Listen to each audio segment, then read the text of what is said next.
안녕하세요 여러분, 현규쌤입니다. 자, 여러분, 이번 시간에는 우리가 조선의 제도에 대해서 공부해 보도록 하겠습니다. 자, 우리가 지난 한 2시간 정도 걸쳐서 지난 시간까지 조선 초기 통치체제의 정비 과정을 공부했어요. 시기로 따지면 언제였죠? 네, 15세기였습니다. 이제 막 만들어진 조선이라는 나라가 15세기 동안 어떠한 과정을 거쳐 어떻게 나라의 체제를 정비하는가에 대해서 공부를 했어요. 뭐를 중심으로? 왕들의 업적을 중심으로. 그래서 태조, 태종, 세종, 세조, 성종, 이 5명의 업적은 인물 문제로 굉장히 많이 나오니까 여러분들이 확실하게 이 5명의 왕들의 업적을 정리해 두셔야 합니다. 그러니까 결국 우리는 15세기 정도전을 중심으로 한 급진파 사대부와 그들의 후예들이 어떻게 나라의 제도를 정비했는가를 왕들의 업적을 중심으로 살펴봤던 거예요. 특히 육조직계제랑 의정부 서사제에 어떤 왕들이 어떠한 정치 시스템을 가지고 나라를 이끌었는가, 이것도 중요하게 나오는 출제 포인트니까 왕들의 업적을 중심으로 정리하면서 의정부 서사제, 육조직계제도 정리해 놓으셔야 합니다. 오늘은 지난 시간에 우리가 왕들의 업적을 중심으로 공부를 했다면 이번 시간, 오늘은 그 조선의 전체적인 제도를 이 제도사별로 한번 공부를 해볼 거예요.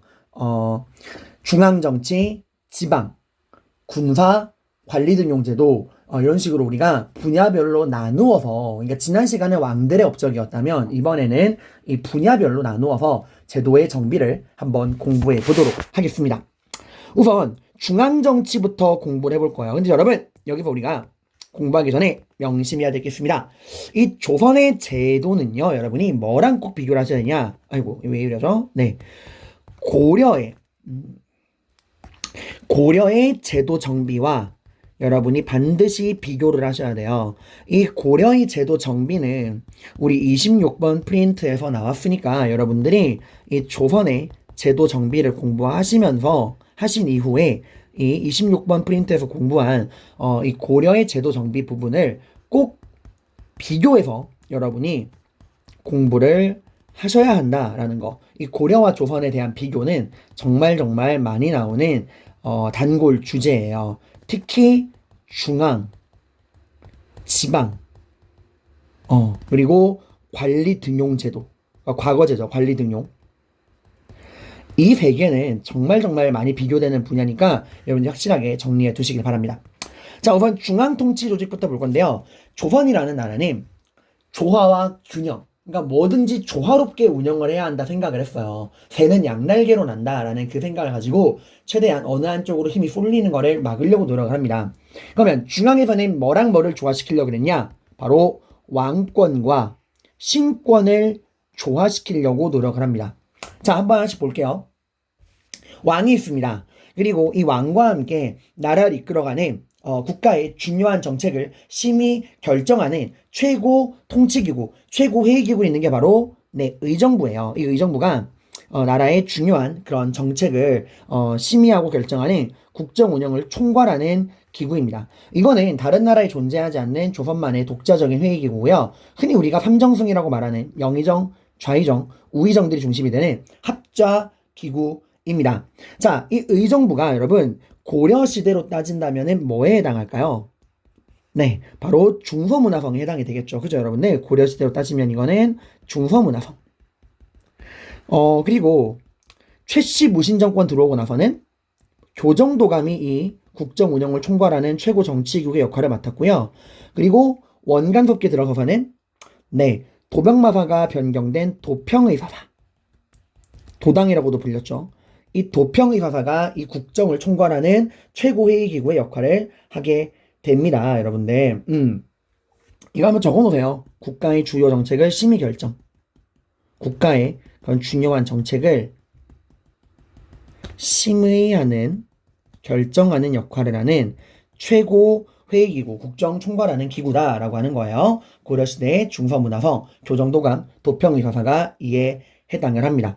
교정도감은 헷갈리지 마세요. 최충원이 만든 최씨 무신정권의 기구고, 도평의사사는 원간섭기 때 발전한 기구였죠. 자, 이렇게 의정부가 결정을 내렸어. 국가의 중요한 정책을 심의하고 결정을 했어. 이 의정부가 결정한 내용을 실행에 옮겨주는 게 바로 뭐예요? 네. 6조입니다. 6조가 이제 의정부가 결정한 내용을 실제로 실행에 옮겨주는 행정실무 기구입니다. 전문적으로 6개로 나눠져 있어요. 이, 호, 예, 병, 형, 공. 이건 고려랑 똑같죠. 그죠? 이게 이제 고려에서는 상서성 밑에 육부가 있었죠. 육부. 끝 글자가 부에서 조로 바뀌었다는 것. 그리고 상서성이 사라졌다라는 차이 정도가 있겠습니다.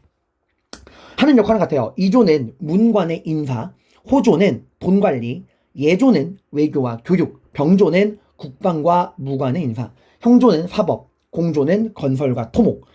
맡고 있는 역할은 고려랑 같습니다. 자, 그런데 우리가 이 의정부 6조 왕의 관계를 공부를 해봤죠. 그죠? 자, 여러분, 6조가 의정부를 거치지 않고 바로 왕으로 오는 걸 우리가 뭐라 그래요? 그쵸. 6조 직계제라 그러죠. 이 6조 직계제에서는 6조가, 이거 좀 표시가 잘못됐네요. 6조가 여기가 아니죠. 6조가 왕에게 직접 보고를 하고, 왕도 6조에 직접 명령을 내리는 게 6조 직계제고요. 이런 6조 직계를 시행했던 사람은 누구예요? 왕자의 난으로 집권을 한 태종, 계유정난으로 권력을 잡은 세조 등등 반란을 통해서 왕이 된 명분이 부족한 이런 사람들이 왕권을 강화하기 위해 6조 직계제를 합니다. 또 누가 있었죠? 성종. 성종은 왜 6조 직계를 했다고 했죠? 세조가 남겨놓은 똥, 훈구파들을 견제하기 위해 성종은 6조 직계제를 시행합니다. 그에 반해 이 6조 직계제가 의정부를 후회시키고 왕과 6조가 직접 소통하는 거라면 의정부를 끼고 이 의정부를 거쳐서 나라 일을 처리하는 걸 우리가 뭐라 그래요? 의정부 서사제라 그러죠. 이건 이제 결국에 6조 직계제가 왕권 중심, 왕권을 강화하기 위한 거였다면 이 의정부 서사제는 왕권과 신권의 조화를 추구하기 위한 정치 시스템이었죠. 이 대표적인 사람이 세종이고 중종 이후에는 쭉 의정부 서사제로 진행이 된다. 그러니까 여러분이 6조 직계제를 시행한 왕들만 기억해 두시면 나머지는 다 의정부 서사제예요. 6조 직계제, 태종, 세조, 성종 기억해 두시면 됩니다. 자, 그런 다음에 여러분들 내려와서 이제 우리 3사를 살펴보겠습니다. 3사. 조선하면 이 3사를 절대 빼놓을 수가 없어요. 3사는 사헌부, 사간원, 그리고 홍문관 이렇게 3개로 구성이 되어 있는데 이 3개를 통틀어서 3사라 그러거든요. 일단 사헌부는 뭐냐면 이 헌이 감찰할 헌자예요, 여러분들. 그래서 이거는 약간 오늘날의 검찰 같은 느낌을 떠올리면 돼. 그러니까 관리들의 부정부패랑 비리를 감찰하는 감찰기구입니다. 관리들을 관리하는 누가 뇌물을 받아먹었나 이런 식으로 관리들을 감시하는 기구입니다. 사간원은 이게 간쟁한다는 거예요. 누구한테? 주로 왕에게. 그러시면 아니되옵니다. 사냥 가시면 아니되옵니다. 세금을 올리시면 아니되옵니다. 이러고 왕에게 간쟁, 올바른 말을 한다는 거예요. 홍문관은 어떤 기구였죠? 네, 이거는 어딜 계승한 기구야? 세종이 만들었던 집현전을 계승한 기구였죠. 이 집현전이 세조 때 이제 그 집현전 학자들이 쫓겨난 상황, 단종을 복위시키려고 하는 움직임, 이거로 인해서 결국 집현전 학자들이 대거 몰살당하고 집현전이 패배됐잖아. 그걸 계승했던 게 성종이 만든 홍문관이었죠. 왕과 신하들이 학문을 연구하고 토론하는 경연을 담당하는 기구이기도 했고요. 정책을 자문하고 학문을 연구하는 기관이기도 했습니다. 여러분, 여담인데 경연은 조선시대 최초가 아니에요. 경연은 고려시대에도 하긴 했어요. 다만 고려시대에는 이게 제대로 운영이 안 돼. 했다 안 했다 그러네. 조선시대부터는 이게 국가의 정기적인 시스템으로 딱 굳어진 겁니다. 왕도 공부해야 한다 요거예요. 목문관은 정책을 자문하고 학문을 연구하면서 이 왕과 신하들이 국정에 대해서 토론을 하는 경연까지도 담당을 했다라는 거고요. 이 사헌부랑 사간원은 우리가 사가 2개다. 양사, 대간이라고도 합니다. 자, 이거 우리 어디서 들어봤죠, 여러분들? 그러니까 실질적인 감찰의 역할, 약간 언론기구로서의 역할은 양사가 주로 하는 거죠. 자, 고려시대에 우리 대간 기억나요, 여러분들? 대간? 고려시대 대간? 뭐랑 뭐가 합쳐진 거였죠? 어사대랑 중서문화성의 낭사. 이게 합쳐진 거 우리가 대간이라고 했잖아요. 그건 똑같은 역할을 하는 게 조선시대 3사 대간입니다. 이 3사를 우리가 뭐라 그러냐? 언론기구라고 해요. 그래서 이거를 흔히 말하고 언론기구, 다른 말로 언관이라는 표현을 씁니다. 시험이나 자료에 3사 언관이라는 표현이 나와도 헷갈리지 마세요. 언론의 역할이 뭐죠? 오늘날 언론은 이제 무언가 잘잘못이 있으면 따지고 이 사회의 모순점을 밝히고 여러 가지 의견들을 내면서 오늘날 나라의 주인인 우리 국민들의 뜻, 여론을 형성하는데 굉장히 큰 영향을 주는 게 언론이죠. 그래서 언론의 힘이 굉장히 무섭다고 하잖아. 이 언관도 마찬가지입니다. 여론을 형성을 해요. 네, 이 여론을 우리가 공론이라고 나오는데 여기서 주의할 점.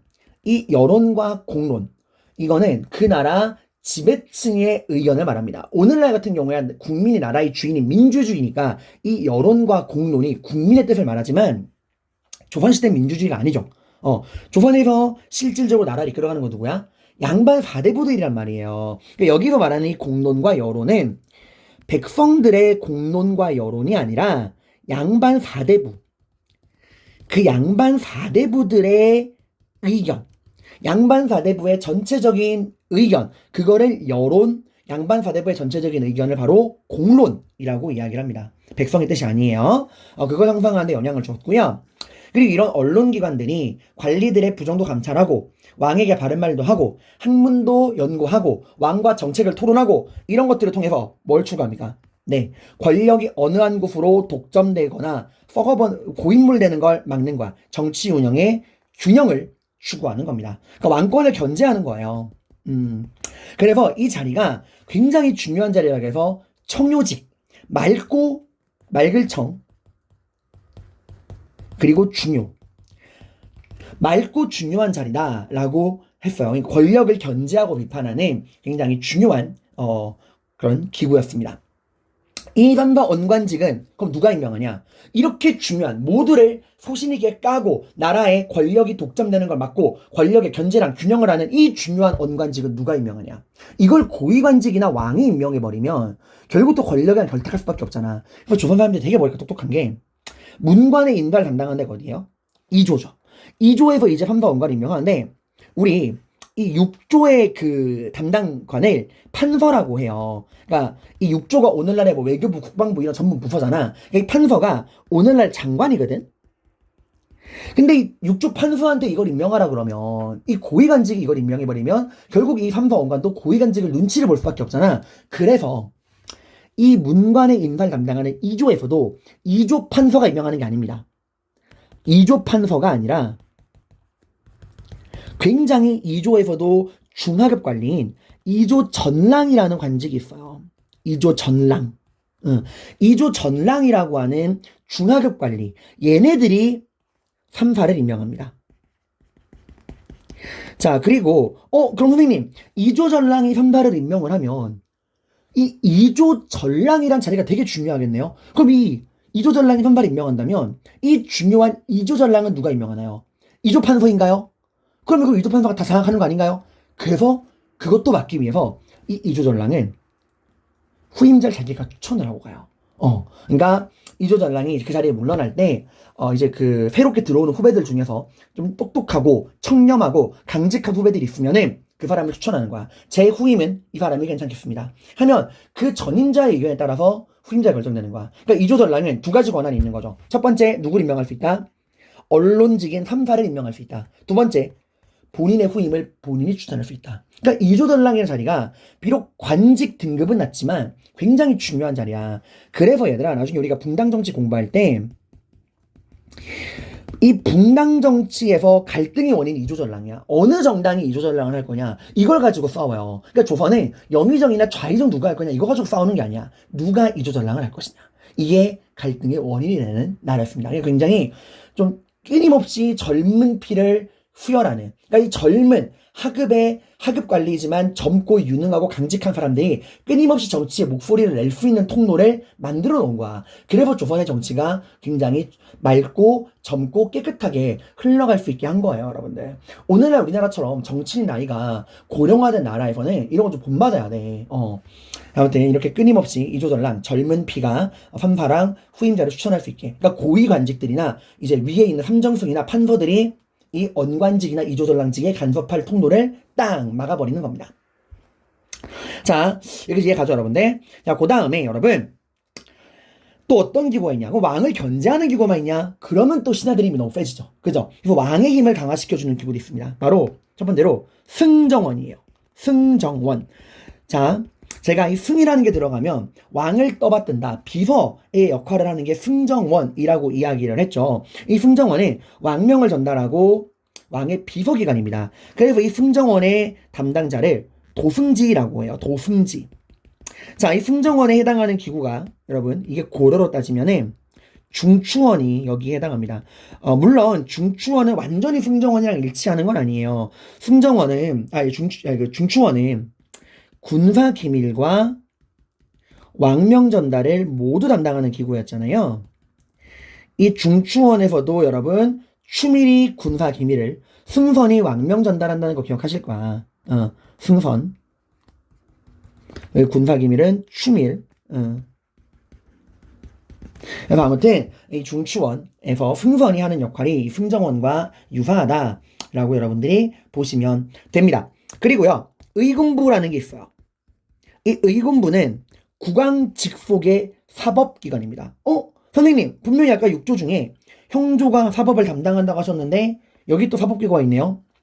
일반적인 범죄는 형조가 담당을 해요. 근데 이 의군부는 국왕 직속이야. 국왕이 열 수 있는 국왕의 직속기구예요. 이거 어떤 때 열리냐? 정말 중대한 죄를 저질렀을 때. 왕조 국가에서 가장 큰 죄가 뭘까? 네, 반란입니다. 모반. 반란이 일어나거나 이렇게 왕권에 국가에 위협이 되는 이런 중요한 범죄가 벌어질 때 이런 중재인은 왕이 직접 의군부를 열어서 직속으로 심판할 수 있었어요. 반역죄나 또 조선에서 성리학의 국가인 조선에서 반역죄만큼이나 크게 취급하는 게 강상죄야. 자식이 부모를 죽이는 이런 것들은 왕이 직접 의군부를 열어서 신문하곤 했습니다. 이 승정원과 의군부는 뭐죠? 네, 이거는 여러분 왕권을 강화해주는 기구예요. 그래서 이런 식으로 왕권과 신권의 조화입니다. 자, 한번 정리해볼까요? 왕권을 강화하는 게 뭐라고요? 네, 왕의 비서기구인 승정원과 국왕의 직속 사법기구인 의군부죠. 왕을 견제하는, 권력을 견제하는 거는 3사 언론직이었죠. 언관직. 한반은 왕만 견제하는 거 사실 아니에요. 신하들까지 모두 다 견제하는 모두각의 인형입니다. 이게 권력의 독점과 부정을 막고 또 어느 한쪽으로 힘이 쏠리지 않게 왕권과 신권의 조화를 꿈꾸는 조선의 중앙정치를 살펴볼 수가 있습니다. 자, 그 외에도 여러분 한성부 이런 얘들은 선지용이야.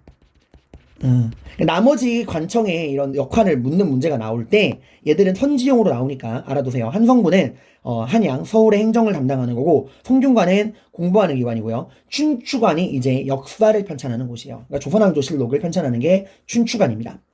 그리고 삼사가 여러분 이거 비교해야 돼요. 고려의 삼사는 알고 있죠? 고려의 삼사는 돈을 계산하는 회계 업무를 하는 기구지만 조선의 삼사는 고려의 랑사랑 어사대, 대간에 해당하는 언론 기구입니다. 여기서 하는 역할이 뭐예요? 서경, 간쟁, 봉박 기억나요? 서경. 이건 조선의 삼사도 마찬가지로 가지고 있어요. 관리, 임명의 동의권. 그리고 간쟁. 이제 왕의 잘못을 논박하는 거죠. 왕의 잘못을 따지는 거. 사관원이 하는 거죠. 논하는 거. 그리고 봉박. 이거는 왕명을 거부할 수 있는 거야. 왕명 거부권. 이 고려의 대간이 가지고 있던 서경, 간쟁, 봉박은 이거는 여러분 조선의 삼사도 똑같이 가지고 있어요. 이 서경, 간쟁, 봉박은 조선의 삼사도 똑같이 가지고 있는 권한입니다. 자, 그리고 여기 이 삼사의 역할 여러분들이 각각 보시면서 사헌부, 사관원, 홍문관 이게 설명을 보고서 뭔지 알아야 돼. 그럼 사관부는 관원을 살피고 풍속을 바로잡는다. 사관원은 간쟁을 하고 정사의 잘못을 논박한다. 홍문관은 책을 관리하고 왕의 이런 물의에 대비를 한다. 경연을 겸대한다. 라고 해서 이게 보통 문제에 이런 식으로 빈칸을 뚫어가지고 나오거든? 여러분들 이런 게 빈칸에 들어가는 게 뭔지 사원부, 사관원, 홍문관의 역할은 여러분이 매칭시킬 줄 알아야 합니다. 자, 이렇게 우리가 중앙정치를 살펴봤고요. 이런 내용들 여러분이 살펴보시면 되고 이제 지방으로 가보겠습니다.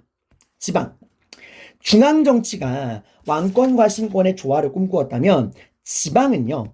중앙집권과 향촌자치의 조화를 꿈꿨어요. 조선에. 자, 하나씩 살펴보겠습니다. 우선 행정적인 분류와 그 행정의 지방과 이렇게 나누어서 제가 해봤는데 조선은 크게 8개의 도로 쪼개집니다. 우리 흔히 팔도, 비빔면 이런 말 하잖아요. 그 팔도가 이때 나온 거예요. 자, 이 팔도 오늘날에도 8개의 도로 나눠지죠, 여러분들. 그러니까 이게 오늘날 따지면 뭐 경기도, 충청도, 전라도 같은 그런 도예요. 그리고 이 도 밑에 부, 목, 군, 현이 있는데 이게 이제 오늘날 따지면은 뭐 수원시, 장안구 이렇게 시, 구 단위를 부, 목, 군, 현이라고 보시면 됩니다. 자, 그리고요. 이 조선은 또 하나의 중요한 특징이 고려랑 비교해야 되거든요. 특히 지방은 고려랑 완전 비교를 해야 돼. 모든 군현의 지방관이 파견돼요. 그러니까 부목 군현, 그러니까 군현이라고 하죠. 이 모든 군현의 지방관이 파견됩니다. 고려는 안 그랬죠. 고려는 모든 군현의 지방관이 파견 안 됐고 지방관이 파견된 주군 주현보다 지방관이 파견되지 않은 속군 속현의 숫자가 더 많았죠. 근데 조선에서는 모든 군현의 지방관이 파견되었다. 이 말은 속군 속현은 사라졌다는 거예요. 자, 그리고 국가가 지방관을 파견하는 건 여기까지야. 여기까지 지방관을 파견합니다. 그러면 그 밑에 있는 면리통 이게 좀 글자 뭐 이렇게 선이 이렇게 흐리게 나왔냐? 죄송해요. 이게 이제 오늘 따지면 뭐 조원동, 제가 이제 조원동에 살았거든요. 지금은 아닌데 조원동네요. 자, 조원동 이게 이제 면리통, 조선으로 따지면 면리통인데 여기에는 지방관이 파견 안 돼요. 동네 이장님이 우리가 공무원은 아니잖아, 그지? 그리고 오가작통제, 이 면리통은 가장 하부단이야.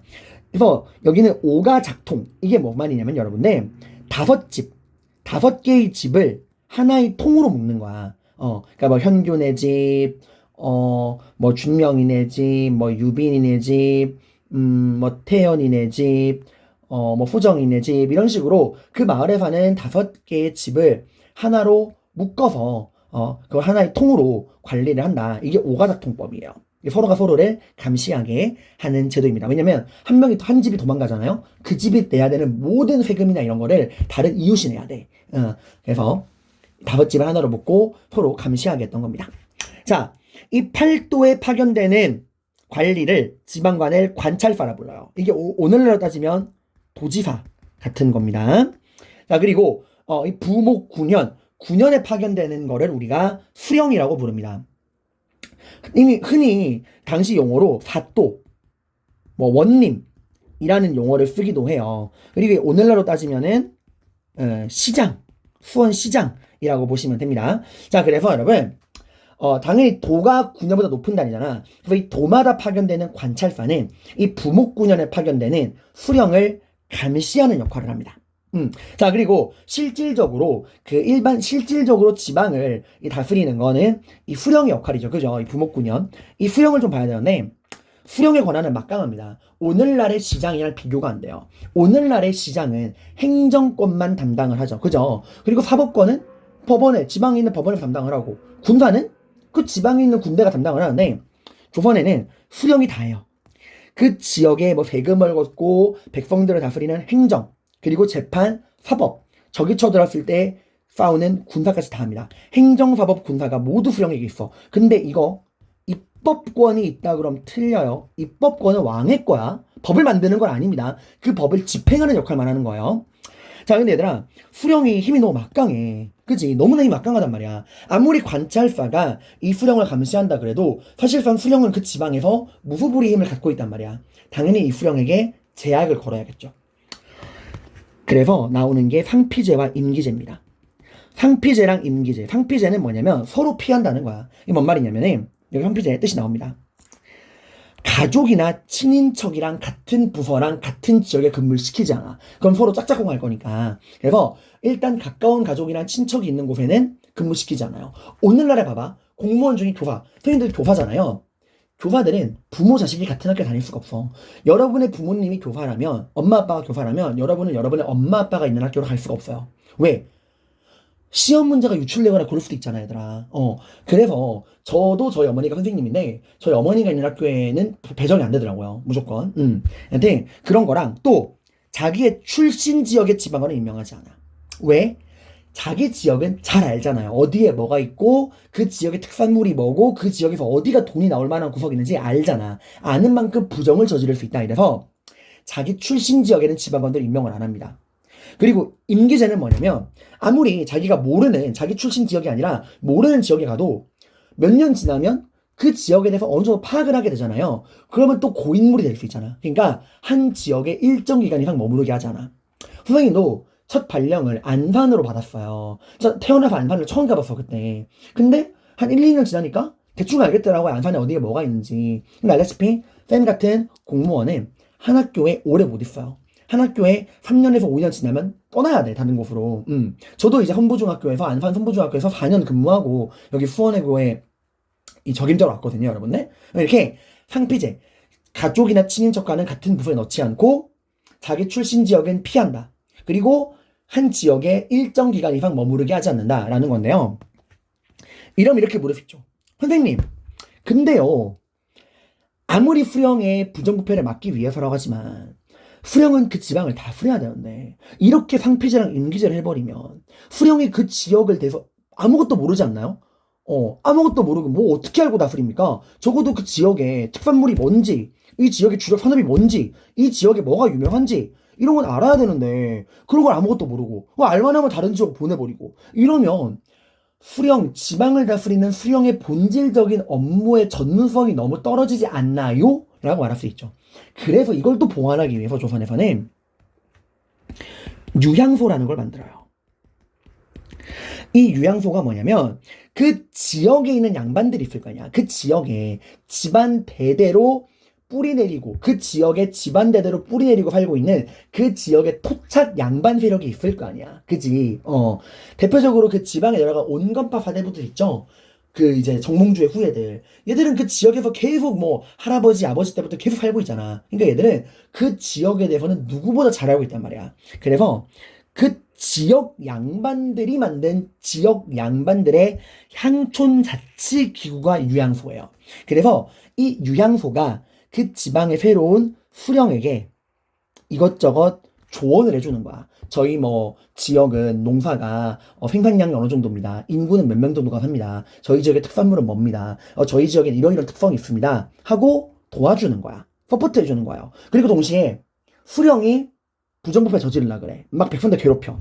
그럼 그걸 막을 수 있는 건 양반들밖에 없어요. 백성들이 이제 못 막아. 그러니까 같은 지배층의 양반이니까 사또 지금 뭐 하시는 거죠? 하고 딱 사또가 잘못할 경우에는 막는 거야. 자문과 견제. 그러니까 그 지역 양반들의 향촌 자치기구 유향소. 이게 수령을 자문하는 동시에 견제까지 해주는 역할입니다. 그리고요. 우리 향리 기억나나요? 향리. 고려시대의 향리는 어떤 존재였죠? 네. 막강했습니다. 그 지방을 실질적으로 지배하는 애들이야. 고려시대 지방관이 파견되지 않은 속군 속현이나 그리고 그 차별받는 양인들이 사는 특수행정구역. 이 둘 다 지방관이 파견 안 되잖아. 이 속군 속현과 향소 부국을 실질적으로 다스리는 게 향리였죠. 그러니까 고려 때만 해도 지방의 실질적인 지배 세력이야. 하지만 조선은 모든 군현의 지방관이 파견되고 그 말은 속군 속현이 사라졌다는 얘기야. 더 이상 향리가 할 일이 없습니다. 그래서 조선시대 향리는 진짜 그냥 단순한 행정 업무를 담당하는 수령의 보좌 역할로 급이 떨어지게 돼요. 그렇지만 이런 향리들이 수령의 손가발이 되었지만 여전히 부정부패를 저지를 만한 일은 많아. 예를 들어 수령이 야 세금 걷어와라 할 때 수령이 이번 달 뭐 세금은 10만 원이다 라고 말을 하면 수령이 직접 세금을 걷지는 않을 거 아니야. 실제로 그 세금을 걷는 역할, 행정 실무는 향리가 집집마다 돌아가면서 하는 거야. 근데 향리가 돌면서 야 가연아 세금 내라. 이번 달 세금은 30만 원이다. 이렇게 말할 수 있는 거예요. 수령은 10만 원 걷어오라 그랬지만 세금 30만 원이라고 뻥치고 10만 원만 밭도에게 주고 20만 원은 인마이 포켓 해버린단 말이야. 이런 향리들을 또 견제할 수 있는 역할도 유향소가 하는 거예요. 그래서 이 유향소는 지역 양반들의 자치기구로서 수령을 자문하는 동시에 견제하고요. 향리를 감시하고요. 또 지역 백성들을 성리학적 이념으로 교화하는 역할까지 합니다. 그리고 이 유양소에서 뭐가 형성돼? 그 지역 양반들의 의견, 그 공론이라고 했죠. 여러분, 조선시대의 공론 여론은 국민들, 백성들의 의견이 아니야. 백성들의 의견은 중요한 게 아니에요. 실질적인 나라의 지배층인 양반들의 의견. 그게 공론 여론이야. 그 양반들의 의견이 어디서 모이는 거야? 이 유양소에서 모이는 거예요. 그러니까 유양소가 굉장히 지방 통치에서 중요한 역할을 하는 거야. 그럼 이렇게 물을 수 있죠. 그럼 선생님, 유양소가 맛이 가면요? 그걸 어떻게 합니까? 또 그 유양소를 견제하기 위해 있는 게 경제소예요. 이 경제소는 서울에 있는 유양소의 감시기구입니다. 그 경제소에는 누가 모이냐? 어떻게 유양소와 경제소 감시할 수 있냐? 그 지역에서, 그 지역 양반들 중에 잘 나가는 양반들을 그 지역마다 한 명씩 대표로 뽑아. 그러니까 뭐, 수원 유양소, 안산 유양소, 성남 유양소, 각각의 유양소에서 대표들을 뽑아서 그 대표들은 반드시 서울의 경제소에 와 있어야 돼. 그리고 그 사람들이 그 자기 출신 지역의 유양소랑 연락을 담당하는 거야. 그리고 자기 출신 지역에 문제가 생기면 서울에 있는 그 지역 그 담당자가 처벌을 받는 거예요. 이것 딱 뭐랑 비슷해요. 그 지역 출신 사람을 책임자로 앉혀놓고서 권한을 주되 그 지역에 문제가 생기면 책임을 묻는 고려시대 사심관 제도랑 되게 비슷합니다. 그래서 그 지역 유양소의 대표적인 양반들이 각 지역별 유양소의 대표 양반들이 서울에 있는 경제소에 와서 이 지방 유양소랑 서울 경제소 사이에 연락과 감시를 담당하는 거예요. 자, 보시면 어때요? 굉장히 서로 간에 물고 물리는 그런 시스템, 견제와 균형이 기가 막히게 돼 있죠, 여러분들. 이게 지금으로부터 500년 전에 존재했던 나라의 시스템이야, 얘들아. 지금으로 보면은 뭐 이런 정도야 당연하지 않나겠지만 500년 전에 동시대 이 정도의 정교한 시스템을 가진 나라는 조선밖에 없어요, 여러분들. 그래서 이런 시스템이 정교하게 돌아가니까 조선이 500년을 버틴 거야. 조선이 실제로 나중에 망하게 된 거는 시스템의 문제가 아니야. 그 시스템이 제대로 안 돌아가서 문제가 생기는 거예요. 나중에 이런 시스템이, 이런 견제와 균형이 조선 후기에 가면 무너지거든요. 그건 또 조선 후기에 가서 자세히 알려드리겠습니다. 자, 그래서 조선시대 지방제도의 특징. 모든 9년에 뭐가 파견된다? 모든 9년에 수령이 파견된다. 그 말은 지방관이 파견되지 않은 속군속현은 사라진다는 거다. 그리고 또한 차별받는 양인들이 살던 특수행정구역 향부국소도 사라진다. 그러니까 속군속현과 향부국소가 사라지니 당연히 향리의 권한은 수령을 보좌하는 행정실무 담당자로 약해진다. 그만큼 누가 세지는 거야? 수령이 세지는 거고, 또 이 수령을 견제하기 위한 게 양반자치기구 유양소입니다. 이 유양소를 통해서 향촌 자치를 실현하고 양반들의 공론을 반영을 해주는 거죠. 자, 유양소가 향촌 자치라면 지금 아까 말했던 모든 9년의 수령을 파견하고 특수행정구역이 사라지고 수령의 권한이 강화되는 건 뭐예요? 이건 중앙집권이죠. 이렇게 중앙집권과 향촌자치의 조화가 조선시대에 이루어지는 거야. 그러니까 향촌자치를 인정하면서도 중앙의 권력이 지방 곳곳에 파견되는 거야. 그러니까 기본적으로 향촌자치를 인정해줘. 지역 양반들의 의견을 존중해주면서도 모든 군의 지방관을 파견하면서 국가의 통치 시스템, 행정력이 지방 곳곳으로 퍼지게 해주는 겁니다. 자, 그래서 여기 또 고려랑 조선 비교한 거. 이거 다시 한번 똑같이 넣었어요, 여러분들. 확실하게 기억을 해 두시기를 바랍니다. 자, 나머지 자료들도 여러분들이 이렇게 읽어보시고요. 여기 뭐 수령의 7가지 업무, 수령 7사 뭐 이런 자료들도 여러분들이 읽어보셔야 됩니다. 좋은 자료들만 제가 교과서에서 중학교 4종 역사 교과서, 고등학교 6종 한국사 교과서를 뒤져서 항상 최선의 탐구 자료만 따오니 꼭 보시고요. 자, 중요한 거지만 끝났으니까 나머지는 되게 짜잘합니다. 나머지는 되게 별거 아니에요. 짜잘짜잘한 것들만 남았어요. 금방금방 끝내드릴게요. 자, 군사제도입니다. 군사제도 같은 경우는 일단 군역과 군사제도를 구분해야 돼. 군역은 누가 군대를 가느냐. 그러니까 군대의 역할을 누가 담당하느냐. 이게 군역이고요. 이 군역제도에 기반해서 실제로 군대를 꾸려가는 게 군사제도예요. 이거 구분을 할게요. 일단 조선에서 누가 군대를 가냐? 원칙적으로는 양인, 자유인인 양인은 개, 모두 병, 군인이 돼야 됩니다. 그러니까 천민, 노비를 제외한 모든 자유인 양인들은 다 군대를 가야 되는 거야. 이거를 모든 양인이 곧 군인이 되다. 바로 양인 개병제예요. 그래서 조선은 성인이 16세죠. 이게 호패가 16세부터잖아, 얘들아. 호패를 차야 되는 대상이. 그러니까 지금보다 평균 수명이 낮은 시대니까 성인으로 치는 것도 낮은 거예요. 16세에서 60세까지의 양인 남자, 여자는 아닙니다. 이 자유인인 양인 남자들은 다 군대를 가야 되는데 면제되는 건 딱 두 종류밖에 없어요. 현직 관리. 아니 병조판서, 형조판서가 군대 갈 수는 없잖아. 영의정, 자의정이 군대 갈 수는 없잖아요. 현직 관리 그리고 학생 공부하라고. 이 둘만 면제야. 그러면 예를 들어서 우리 아빠가 영의정이야, 좌의정이야, 우의정이야. 근데 나는 백수야. 그럼 어떡해? 우리 아빠가 영의정이건 좌의정이건 우의정이건 간에 그 고급 관료의 자제가 학생이 아니라면, 관리가 아니라면 아빠가 누구든 상관없이 군대 갑니다. 그리고 종친과 외척, 왕실 집안도 다 군대를 가요. 대신에 얘들을 일반 백성들과 똑같은 군대에 넣긴 좀 그러니까 따로 특수군에 편입을 시켜주긴 하는데 그래도 대단한 거지, 얘들아. 이런 원칙이 지켜졌습니다.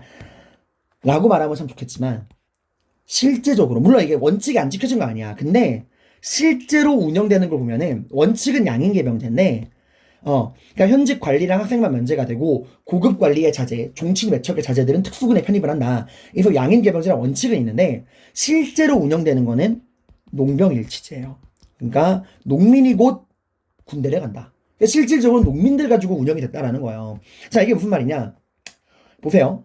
조선은 양인 남자 16세에서 60세까지 양인 남자들은 모두 군대를 갑니다. 천인은 가요, 안 가요? 안 가요. 일단 여기서 양인개병제 원칙이죠. 이거 글씨가 왜 이럴까요? 극혐이죠? 양인개병제. 자, 양인은 이제 보면은 사, 농, 공, 상으로 나눠집니다. 사대부, 선비, 농민, 공, 수공업자, 상인이에요. 자, 아까 이 양반 4대부들 중에서 누구만 면제라고요? 네, 현직 관리랑 학생만 면제가 됩니다. 그러니까 얘들은 군대 안 가죠. 그리고 관리랑 학생이 아니면, 그러니까 공신의 자제나 종친 외척, 고관 자제들 다들 뭐로 가? 특수무대로 가. 근데 얘들아, 얘들도 숫자가 많아 적어. 그래, 얘들은 진짜 얼마 안 돼요. 극소수란 말이야. 그러니까 거의 대부분의 4대부들은 다 현직 관리 아니면 학생이에요. 학교 안 다니는 4대부가 어디 있어. 그러니까 거의 다 면제예요. 그러니까 그나마 얘들은 되게 소수라 거의 다 면제라 보시면 됩니다. 자, 그리고 실질적으로 가는 게 농민들인데 당시 조선은 어떻게 시스템을 짰냐? 정군과 보인이라는 시스템이 있어요. 이걸 이제 보법이라는 건데 세조가 만든 겁니다. 사실 조선의 군사제도는 거의 다 조선의 군사제도는 거의 다 세조가 담당을 해요. 그러니까 세조는 농민 3명을 한 팀으로 묶어. 그래서 얘네가 돌아가면서 군대를 가는 거야. 일단 정군 한 명, 군대 가는 애, 실제로 군대 가는 애 한 명을 정군이라 불러. 그리고 얘가 군대를 갈 동안 일을 못 하잖아요. 그러면 나머지 2명, 얘네가 보인이 되어가지고 이 군대 가는 사람의 비용을 부담을 해주는 거야. 그러니까 서포트 해주는 거예요. 이 정군이 군대에서 갈 동안 나머지 보인 2명이 그 정군을 먹여 살려주는 거야. 그러고 이제 또 돌아가면서 이 나중에 이 보인 중에 또 한 명이 정군이 되면은 나머지 애들이 보인이 되고, 이렇게 3명이 한 팀을 이루어서 한 명씩 돌아가면서 정군을 하고 나머지 2명이 보인의 역할을 하면서 이 군역을 담당하는 정군의 비용을 부담해 주었다라는 거예요. 그래서 이게 농병일치제죠. 농민이 곧 군입니다. 이 정군과 보인 시스템 보법을 세조가 했다는 것도 짜잘한 포인트니까 알아두세요. 그럼 선생님, 수공업자랑 상인도 있잖아요. 근데 얘들아, 조선은 이게 오늘날 대한민국 생각하면 안 돼. 오늘날에야 수공업자랑 상인들의 숫자가 워낙에 많지만 조선은 1차 산업인 농업에 기반한 나라입니다. 국민들의, 백성들의 절대 다수가 농민이야. 수공업자랑 상인들의 숫자는 정말 극소수예요. 그러니까 국가 입장에서 얘네를 군대에 보내서 창칼을 쥐어주느니 얘네들에게는 따로 세금을 걷는 게 낫겠다 해서 수공업자들은 군대를 가는 대신에 국가가 필요로 하는 물품을 제작하는 거야. 그리고 상인들은 마찬가지로 또 국가가 필요한 물품을 얘들을 공급하거나, 상인들이니까 사오거나 혹은 돈을 내거나 이런 식으로 해서 얘들도 실질적인 군역의 의무는 지지 않아요. 그러니까 원칙은 자유인인 양인, 산농공상 모두가 군대를 가라. 산업공상 16세 60세 남자들은 군인을 가라는 양인계병제가 원칙인데 실제로 뚜껑을 까보니까 실제로 군대 가는 거는 농민들이다. 그래서 농병일치제다라는 거야. 빠지는 경우가 많아서 그래요, 여러분들. 그래도 절대 국민 백성의 다수가 농민이라 대부분의 그 백성들이 다 군역의 임무를 지는 거는 맞습니다. 대다수 양인들은 다 그 평민 농민들이니까요. 자, 이런 군역의 의무를 통해서 어떻게 군대를 꾸려갔냐? 크게 중앙군과 지방군입니다. 자, 제가 아까 군사제도는 다 누가? 세조가 정비했다고 했죠. 그 전에도 태조건 세종이건 다 군사제도 정비했는데 그런 건 여러분이 대학 과정에서 배우시는 거고 현직 고등학교 교육 과정에서는 이 조선 전기의 군사제도는 다 세조가 정비한 것만 보시면 됩니다. 세조는 중앙군을 5위로 나누어요. 그러니까 중앙, 동서남북 이렇게 5개로 방위를 나누고 이 중앙과 동서남북을 지키는 5개의 부대를 두고 이 5위가 궁궐과 수도를 지키도록 합니다. 그리고 지방군은요. 조선에 8도가 있죠. 각 도마다 육군을 담당하는 병영, 수군을 담당하는 수영을 설치합니다. 그리고 이 육군을 담당하는 병영엔 누구? 병마절도사를, 그리고 수군을 담당하는 수영에는 수군절도사를 파견을 해요. 그래서 육군과 수군을 통솔합니다. 대표적으로 임진왜란의 영웅이자 나라를 구하신 이순신 장군님께서는 전라 좌수영의 수군절도사였어요. 이런 식으로 그냥 인용이 된다. 간단하게 보세요. 그리고 방어체제는 진관체제입니다. 이거 다 세조가 한 거예요. 지금 우리 다 이거 얘들아, 이 군사제도 다 세조가 한 거야. 아까 보법도 세조였죠. 다 세조예요 지금.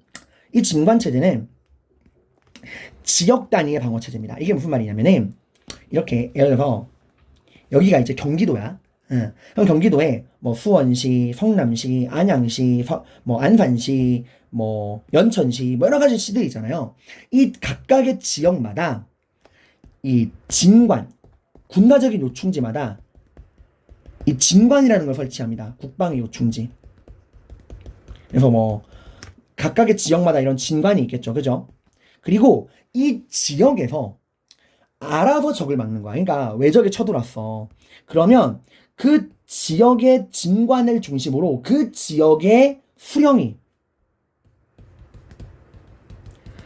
직접 그 지역의 군인들을 모아서 그 진관, 그 지역을 중심으로 외적을 막는 거예요. 그러니까 지역 단위 방어 체제야. 알아서 막으라 이거예요. 그 지역에서 수령이 막아라.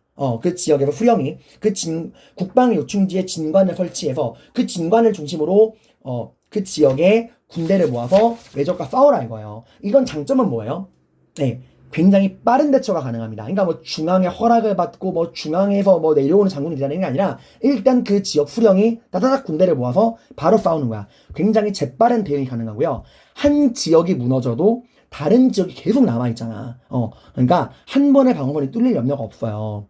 근데 얘들아, 이 진관체제는 소규모의 적이 쳐들어올 때는 굉장히 좋은 방어체계지만 단점이 뭘까? 적이 대규모면요? 10만, 20만이 한 번에 쳐들어오면요? 그럼 그냥 각계격 봐야 얘들아. 그래서 이래가 나중에 재승방약 체제라고 해서 이 지역에 있는 군대를 하나로 모은 다음에 중앙에서 모인 지방관이 그 군사 지휘관이 그들을 막 싸우는 재승방약 체제로 바뀌게 되고 실제로 임진왜란 때 재승방약 체제를 해요. 근데 재승방약 체제 단점이 뭔지 알아? 한 번 깨지면 끝이라는 거야. 그래서 조선도 신립이 깨지니까 그냥 뚫렸잖아요. 아무튼 야 나중에 그건 임진왜란 때 공부할 거고 일단 지금은 지역 단위의 방어 체계다. 국방 요충지에 진관을 설치해서 그 지역의 수령이 그 지역을 책임지고 방어하는 체제였다라고 하는 것만 간단하게 용어만 기억하시면 됩니다. 뭐 이 외에도 여러분 조선에선 적이 쳐들어올 때 봉수대를 설치해서 이제 그 봉화를 피웠다 정도. 그리고 지역마다 역참이라는 걸 설치해서 교통 말을 타고 가면서 나라의 그 문서들을 전했다. 그리고 뭐 조운 뭐 이런 것들이 있다 이런 건데 뭐 중요한 건 아니에요 여러분들. 조운은 이제 물길을 통해서 세금을 걷었다. 육지 교통이 하도 안 좋으니까 물을 통해서 강과 바다를 통해 세금을 걷었다 정도인데 그냥 이런 거 있다는 정도만 가볍게 보고 가시면 되고요. 자 이제 우리 신분을 간단히 보겠습니다. 신분제도 법적으로는 양천제예요. 제가 지금 여러분이랑 계속 양인이라고 하죠. 여러분, 조선은 크게 법적으로는 신분이 딱 두 개밖에 없어. 양반은 신분이 아닙니다, 여러분, 법적으로. 자, 법적인 신분제는 양천제예요. 조선은 신분을 크게 둘로 나눕니다. 양인과 천인. 그래서 이 자유인인 양인과 비자유인인 천인의 척을 달아서 양천제라 불러요. 양인은 자유인입니다. 자유인은 권리와 의무가 모두 있어요. 권리는 뭡니까? 과거 시험 볼 수 있다는 거야. 의무는 세금과 군대를 가라는 거예요. 비자유인인 천인은요, 비자유인이니까 그들은 권리와 의무가 모두 없습니다. 세금을 낼 필요도 없지만 과거 시험도 못 보고 군대도 갈 수가 없어. 얘들은 거래의 대상, 말하는 가축, 말하는 짐승이거든요. 자, 근데 이게 법적인 신분제인데 뭐든지 법적으로 돌아가면 얼마나 좋아. 근데 당연히 이게 시간이 지나면서 그런 성리학적인 신분 질서 가 강화되면서 성리학적인 명분론이 강요가 됩니다. 성리학이 옳고 그름을 따지는 거잖아. 그 명분이라는 게 뭐냐면 이름명, 분수분. 이름에 맞게 분수에 맞게 행동해라 이거예요. 그래서 성리학이 그 계층 간의 계급 간의 상하질서를 굉장히 따져 얘들아. 그래서 양인이라고 하더라도 어찌 맞먹을 수 있느냐 해서 이 실제로는 반상제로 운영이 됩니다. 자, 법적으로는 양천제지만 실제로는 반상제다. 이 말은 뭐냐면 이 자유인인 양인이 갈라지는 거야. 바로 양반, 중인, 상민으로 갈라지는 거야. 천민은 그대로 가는데 이 자유인인 양인이 양반, 중인, 상민으로 나누어져서 운영이 되는 거예요. 이게 반상제입니다. 우선 양반은요, 여러분, 여러분이 흔히 양반이라고 하나로 생각을 하시는데 양반 정확히 말씀드릴게요. 양반은요, 문과, 조선에 시험이 두 개가 있죠. 문과, 무과. 이 문과를 통과한 사람을 문반이라고 그러고요. 무과를 통과한 사람을 무반이라고 그래요. 그래서 이렇게 문과를 통과한 문반, 무과를 통과한 무반, 이렇게 문반, 무반 이 둘을 통틀어서 양반이라고 그래요. 양 두 개의 반, 문반과 무반. 그러니까 원래 양반은 직업 개념이야. 문반과 무반, 문과 시험을 통과한 문반과 무과 시험을 통과한 무반, 이 둘을 통칭하는 직업 개념이었어요, 원래는. 그런데 이게 점점 시간이 흐르면서 문반과 무반 당사자뿐만 아니라 그 문반과 무반의 가족과 가문까지도 다 아우르는 신분 개념이 된 거야. 그래서 여러분이 알고 있는 양반이라는 개념이 이렇게 나오는 거야. 원래는 직업이었다가 점차 가족과 가문을 포함하는 신분 개념으로 정착되게 됩니다. 그들은 정치적으로는 문무반 관직을 장악을 하고요. 경제적으로는 지주고 사회적으로는 아까 봤죠? 구격이 면제가 돼. 관리랑 학생들은 역이 면제입니다. 그리고요, 중인은 양반과 상민 이 사이에 있는 중간 지배층이라는 거예요. 그러니까 양반보다는 낮고 상민보다는 높다라는 건데, 이 중인은 여러분 좀 정확하게 알아둡시다. 개념을. 중인은요, 넓은 의미로는, 그래서 제가 빨간색 할게요. 이 넓은 의미로는요, 서얼과 기술직 하급 관리를 모두 아우르는 말이야. 이 말 무슨 말이냐? 서얼은요, 여러분들, 양반 첩의 자식이야. 그러니까 아빠는 양반인데 엄마가 본부인이 아니라 첩이에요. 첩인데 그 첩도 신분에 따라서 양반이 평민첩을 맞이하는 경우도 있고 그 천민의 첩을 맞이하는 경우도 있잖아요, 여러분들. 그래서 이 첩에 따라서 서자랑 얼자로 나뉘어. 이 서자가 이제 평민첩, 그 얼자는 천민의 첩 사이에 나온 거야. 그래서 그러니까 자 다시 한번, 자 중인은 중간 지배층이고 이 중인은 넓은 의미로 서얼과 기술직 하급 관리를 모두 아우르는 말인데, 서얼은 서자와 얼자를 함께 지칭하는 말입니다. 이게 뭐냐? 서자 얼자는요, 아빠는 양반인데 엄마가 첩이에요. 그러니까 본부인이 아니라는 거야. 첩의 자식인데 그 첩의 신분이 평민이라면 그 자식을 엄마가, 그러니까 아빠는 양반, 엄마는 평민첩. 그럼 그 자식은 서자고요. 아빠가 양반인데 엄마가 천민 출신의 첩이야. 그러면 얼자예요. 그래서 서얼이라고 합니다. 자, 그리고 기술직, 그러니까 뭐 역관, 의관, 천문관 이런 전문 기술직 있죠. 이런 기술직 혹은 지방에 있는 향리, 서리 같은 하급 관리 얘들을 다 통틀어 가지고 우리가 중간 지배층 중인이라 그러는데 좁은 의미로는 누구만 포함을 하느냐? 이 기술직과 하급 관리만 포함하는 게 중인입니다. 알겠죠, 여러분들? 자, 그래서 근데 이 중에서 여러분 차별받는 건 서얼이야. 얘들은 문과 응시를 법적으로 막아놨어요. 그러니까 이게 특이한 케이스인가 봐봐. 분명히 자유인인 양인은 의무를 다하는 대신에 권리, 과거를 볼 수 있는데 실제로 과거에 문과, 무과, 잡과가 있다 그래도 사실 모두가 원하는 건 문과잖아요. 근데 문과 응시를 막아놓은 거야, 서울은. 왜? 실제로 문과를 응시해서 지배층이 될 가능성이 제일 높은 거는 서울이거든요.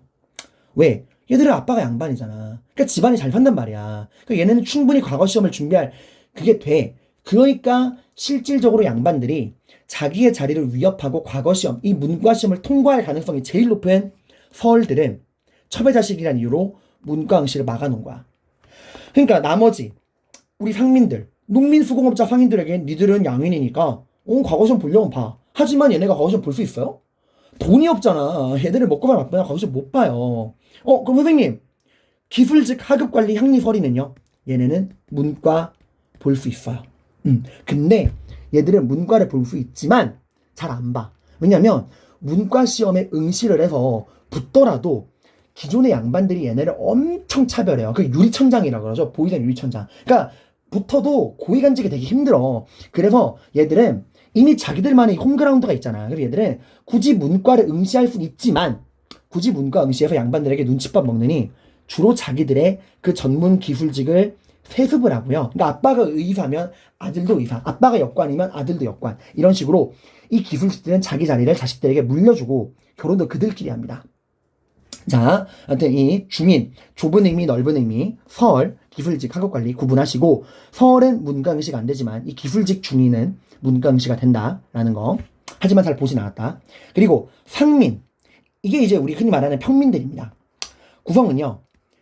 산농공상의 농공산, 농민, 수공업자, 상인. 얘들은 차별 없어요. 얘들은 이제 법적으로 자유인이라 세금 내고 군대 갔다 오는 의무만 다하면 과거 시험 볼 수 있어. 문과도 볼 수 있어요. 자, 하지만 얘들은 실제로 보긴 힘들었죠. 참고로 서울은 문과 응시가 안 되는 거지. 나중에 배우겠지만 무과나 기술직에 되는 잡과는 응시 가능합니다. 자, 그 다음에 상민 중에서도 차별받는 상민들이 있어. 이게 뭐랑 느낌이 비슷하냐면 고려시대 향소 부곡에 사는 사람들은 같은 자유인 양인이지만 차별받았죠. 그죠? 세금도 많이 내고 이사 못 가고. 그걸 비슷한 거야. 조선에서도 상민은 상민인데 차별받는 상민들이 있어. 얘들을 신양역천이라 불러요. 신양. 신부는 양인인데 하는 역할은 천인이다. 라고 하는. 이게 향소부곡 떠올리면 돼요. 그게 비슷한 거야. 봉수꾼 노잡이. 얘들은 신부는 천민이 아닙니다. 신부는 자유인인데 하는 일이 너무 힘들고 천하니까 천민 대우를 받았다라는 거예요. 그 봉수꾼, 봉화 불 피우고 노잡이, 배 노젓는 사람들. 자, 그래서 여러분들 반상제가 이 양반의 반과 상민의 반 이걸 따서 반상제야. 그래서 여러분 좀 구분을 해보면은 이 양반과 중인이 지배층이고요. 그리고 이 상민과 천민은 뭐예요? 양반과 중인이 지배층이라면 양반과 중인이 지배층이라면 상민과 천인은 피지배층입니다. 피지배층. 자, 그리고요. 이 천인은요. 법적으로는 이렇게 천인 얘기하는 거예요. 법적으로는 노비, 흔히 우리가 말하는 노비예요. 이 노비는 말하는 가축 짐승입니다. 사람이 아니에요. 매매 상속 증여의 대상입니다. 그리고 이 노비는 가혹한 게 일천즉천. 이게 뭐냐면 부모 중에 어느 한쪽이라도 한 명이 천민이면 자식도 곧 천민이다. 그러니까 아빠가 천민이건 엄마가 천민이건 둘 중 한 명만 천민이면 그 자식은 천민이다 라고 이야기를 하는 거예요. 자, 그리고 여러분 기타 또 이런 노비들 말고도 천민은 있습니다. 무당, 광대. 그래서 우리가 흔히 막 그런 말 하잖아. 오늘날 연예인들 보고 조선시대엔 저거 다 천민들이었다 막 이런 얘기 하는 게 얘기가 나오는 거예요. 그 창기, 몸 파는 사람들. 그리고 백정, 요걸 좀 기억해 두세요. 그러니까 백정이란 단어가 조선시대에는 백정이 도축업자예요. 그러니까 잠깐 조선시대 백정은 천민입니다. 천민이고요. 도축업을 하는 사람들이에요. 근데 여러분 조선시대 백정은 천민으로 도축업자를 말하는 거지만 고려의 백정이란 단어는 자유인인 양인을 뜻해요. 다시 한번 조선의 백정은 도축업을 하는 천민을 나타내는 용어지만 고려에서 백정이라 그러면 자유인인 양인을 뜻합니다. 같은 용어지만 의미가 달라요. 그래서 여러분들 이런 내용들 여러분들이 신분제에 살펴보시고요. 자, 그 다음에 이제 빠르게 교육제도랑 관리 등용제도 마무리 해보도록 할게요. 해보자 시간이 길어졌네요. 빨리빨리 마무리하겠습니다. 죄송합니다. 자, 교육제도입니다. 이거 나누기가 좀 애매해서 그냥 하나로 합쳤어요, 여러분들. 자, 교육제도는 여러분 우리 관악이랑 사학 기억나죠?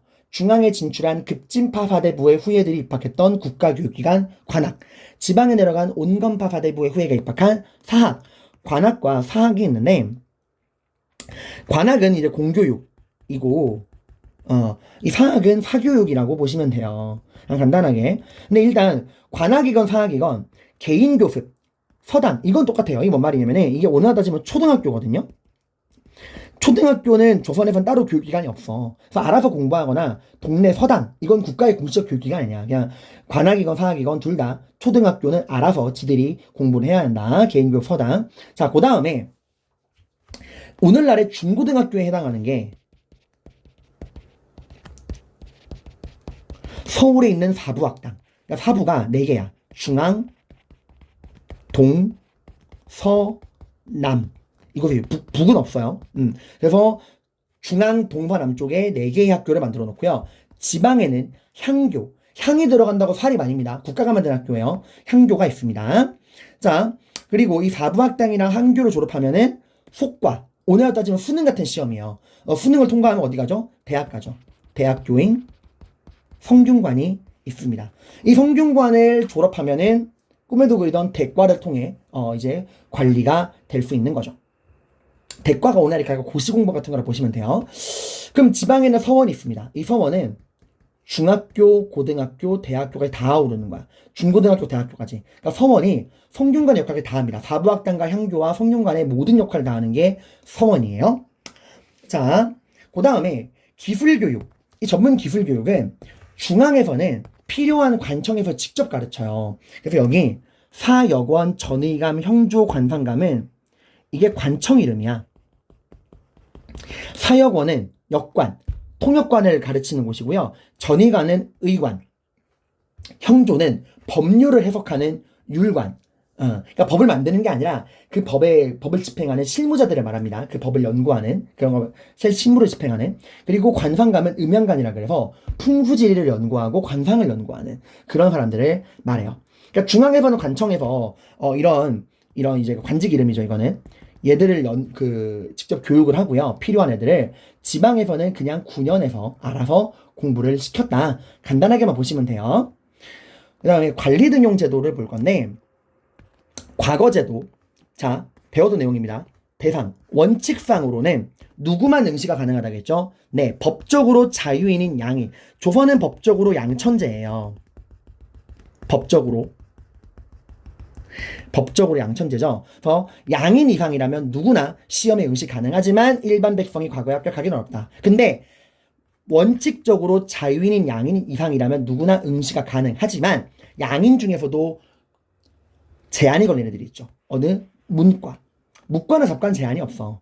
이 지배층으로 갈 수 있는 이 핵심 지배층으로 갈 수 있는 문반이 될 수 있는 문과에는 제한을 걸어놓습니다. 누구? 네, 서얼. 서자와 얼자. 첩의 자식인 서얼.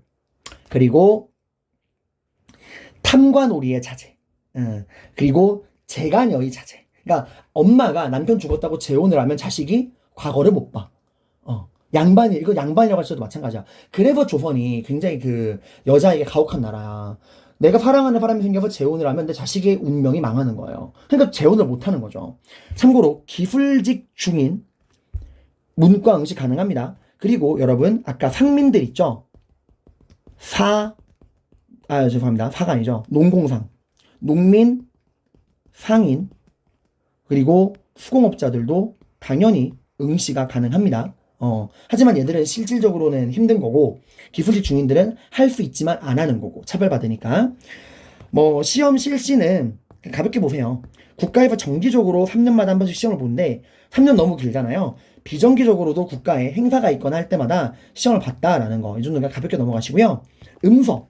요거는 고려랑 비교를 해야 돼, 음서는. 자, 음서라고 하는 건 내가 시험 보고 관리가 되는 게 아니죠. 나의 부모님 빨로 관리가 되는 거잖아. 근데 혜택의 범위가 줄어요. 고려시대는 5품 이상의 관리의 자제라면 누구나 음서로 무시험 통과가 됐죠. 조선은 2품이야. 혜택의 범위가 줄어들었습니다. 고려는 5품, 조선은 2품이야. 그리고 조선은요, 음서로 관직에 가잖아요. 고위관리로 승진이 안 돼. 그래서 음서로 관리가 되더라도 다시 과거 시험을 보는 게 조선의 일반적인 풍습이었어요. 철저한 능력 중심의 사회. 그러니까 고려보다 조선이 훨씬 능력 위주의 사회였다라는 거고요. 뭐 취재나 천거는 이런 게 있다 정도만 보시면 되는데, 천거는 이거 얘들아 오해하면 안 되는 게, 천거는 추천인데요. 이게 과거 시험을 통과 안 한 사람을 추천으로 관직을 임명한다는 게 아니야. 이미 과거 시험을 통과해서 혹은 음서가 됐건 과거가 됐건 이미 기존에 관직 생활 하고 있는 사람들 있죠. 이 중에서 이 사람은 능력은 정말 좋은데 지금 너무 등급이 낮다 하면은 추천을 통해서 순식간에 높은 자리로 꼽아줄 수 있는 거, 이게 천거예요. 일반 대표적으로 나중에 조광조가 중종 때 시행한 현량과가 이 천거제 시스템입니다. 나중에 배울 거예요. 자, 그리고 여기 과거제. 이 과거제를 잠깐 볼 건데, 과거제는 크게 문과와 무과와 잡과가 있습니다. 자, 문과는요, 크게 속과랑 대과로 나눠지는데요. 속과 같은 경우 오늘날의 수능 같은 거예요.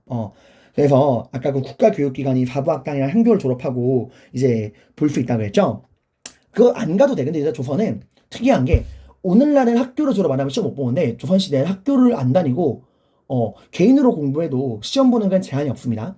자, 아무튼 속과를 통과한, 속과 안에는, 그러니까 문과가 1단계 속과, 2단계 대과 이렇게 나눠지는데, 속과에는 생원과랑 진사과가 있어요. 이 생원과는 경전을 보는 거야. 유교 경전, 독서 능력을 테스트하는 겁니다. 그래서 다른 말로 명경과라고도 하고요. 진사과는 글쓰기 논술 시험이야. 그러니까 생원과가 책 읽기 경전 시험이라면 진사과는 글쓰기 시험으로 제술과라고도 합니다. 그래서 속과는 유교 경전 독서 능력을 테스트하는 명경과 생원과가 있고, 논술 시험을 보는 제술과 진사과로 나눠진다 라고 하는데, 이 속과를 통과한 사람들에게 오는 특권이 뭐냐면, 일단 이 속과만 통과해도 관직 관리가 될 수 있어. 그러니까 높은 관직은 못 올라가지만 하급 문관 있잖아요. 그 생원이랑 진사라는 것 자체가 그 지배층을 나타내는 말이야. 이생원, 이진사 이런 말을 하거든요. 그러니까 이것만으로도 하급 관리가 될 수 있어. 혹은 더 공부를 할 수 있는 성균관에 입학할 수 있는 자격이 생깁니다. 그리고요, 더 나아가 대과를 응시할 수 있어. 그러니까 이 속과를 통과해야만 대과를 볼 수 있고요. 혹은 성균관에 들어갈 수도 있고요. 초급 문관이 될 수도 있어.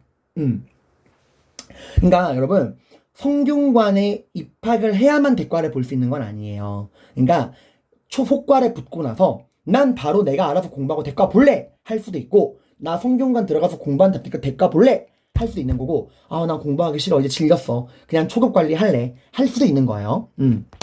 자, 그리고 그 다음에 보는 진짜 국가의 높은 관직에 올라갈 수 있는 대과. 대과는 또 3단계로 나눠집니다. 1단계, 2단계, 3단계.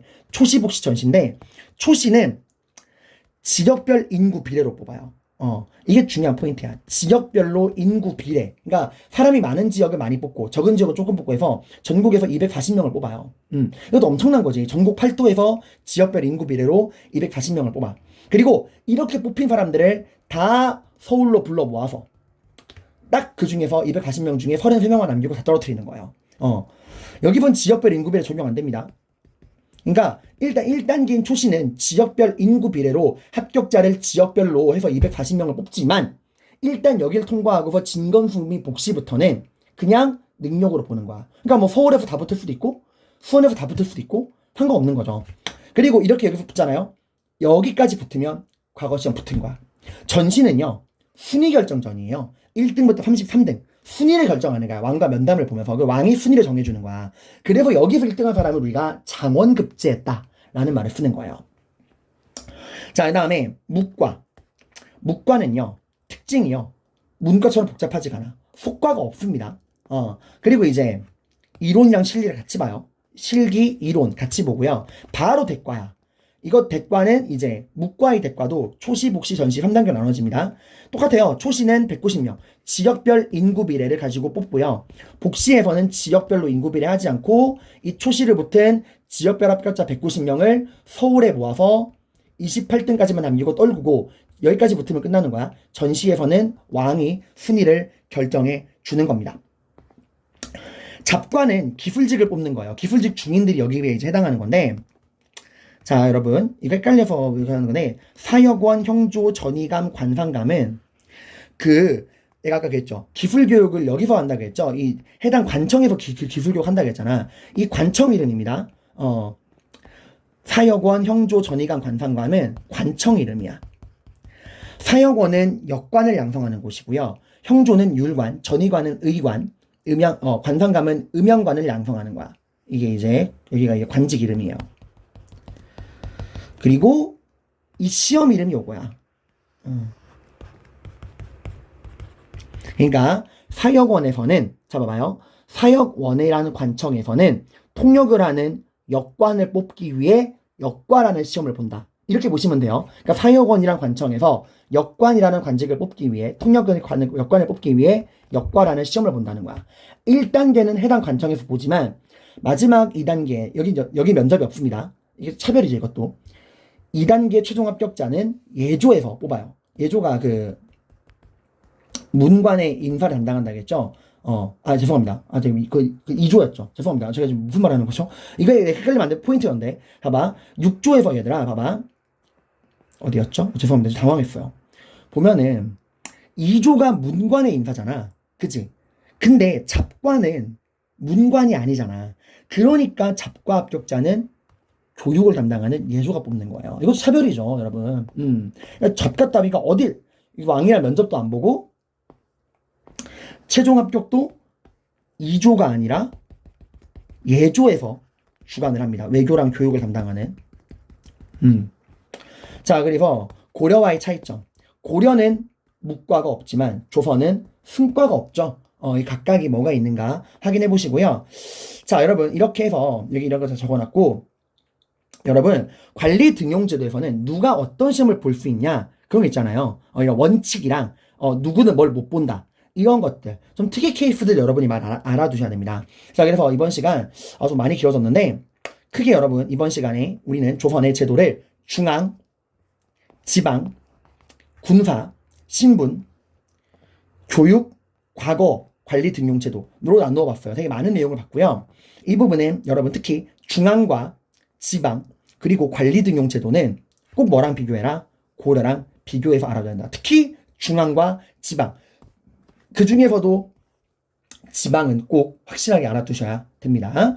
네, 이번 시간 고생 많으셨고, 네, 이번 여기까지 시험 범위죠. 고생 많으셨습니다. 고생하셨어요.